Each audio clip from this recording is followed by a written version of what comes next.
The Elections and Boundaries Commission says it has received official requests for general recounts of the votes cast in 5 electoral districts, following the counting of ballots in both the Tobago House of Assembly elections and the local government by-elections.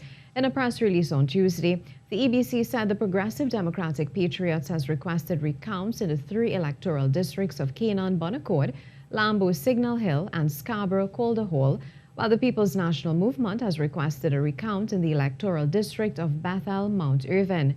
In Tobago, the People's National Movement and the Progressive Democratic Patriots both won 6 electoral districts. The EBC is reporting a voter turnout of 51.84%. With respect to the local government by-elections, independent candidate Christopher Wright in the electoral district of Hollywood had also requested a recount. The EBC has reported the recount has concluded and the result remains the same, with the PNM's Leslie Chang Fong as the successful candidate.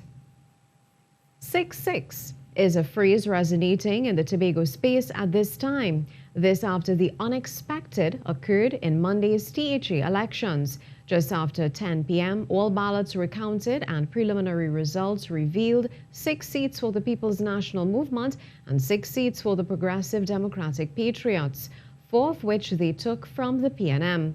This deadlock has never occurred in the THA elections history, and the THA Act makes no provision for a tie. To do as well as they have done, but again, we are in a situation where we now basically have a tie, and that would present a Tobago House of Assembly Act and even a constitutional challenge at this point in time. But more importantly, the People's National Movement has retained 6 seats in this election. Leader Tracy Davidson Celestin on Monday night disproved any link of the party's apparent defeat to the various internal challenges faced by the Tobago PNM over the last months. She also does not view it as a loss for the party, as she stressed the results are still unofficial. All-inclusive approach. We are about team, and that is what we have communicated to you and all of the Tobago people time and time again. Whatever issues we might have internally, we are one to sit, discuss those issues, and move forward as a people and move forward as a team. And that is what we have done in this particular situation. Meanwhile, the energy on the eastern end at the PDP's Roxborough office was at its highest. In celebratory style, the party's leaders met with supporters. Vali Augustine, who led the party's campaign, addressing a packed Sid Grease sporting complex, said they owed victory to the people, and the results stand as proof that Tobagonians are a wise people. I also want to say to you, from the length and breadth of this island, thank you very much for coming out and voting. I want to say to you, those of you who did not vote, that if you had only come out, the victory might have been 9. The victory might have been more expansive. But tonight, we learn our lessons and we press on to the next step. Deputy Dr. Faith B. Israel, who after being defeated by just 5 votes during the last elections, finally gained the victory in Goodwood Bell Gardens, and successful newcomer to politics Ian Pollard would represent Mason Hall, Mariah.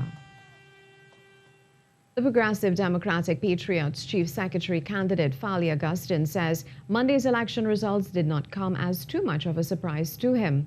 Addressing the media at a briefing on Tuesday, Mr. Augustine said a 50-50 outcome had been on his mind.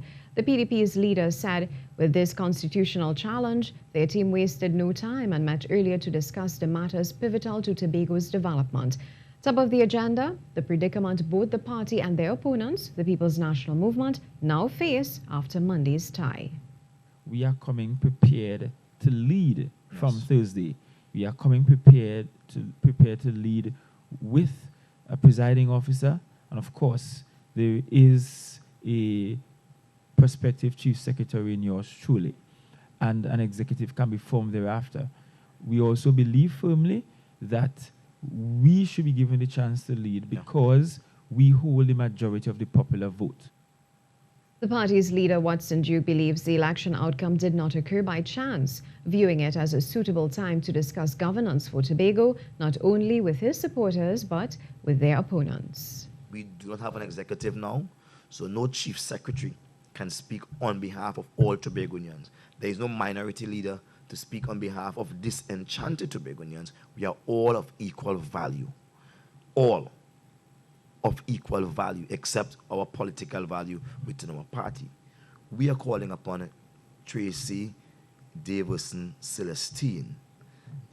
She is aspiring to be Chief Secretary. She claims to love Tobago. She claims to be desirous of bringing home the autonomy bill.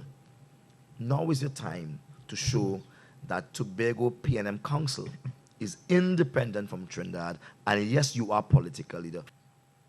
He said a letter addressed to the PNM's Tobago leader, Tracy Davidson Celestine, would be sent on Wednesday.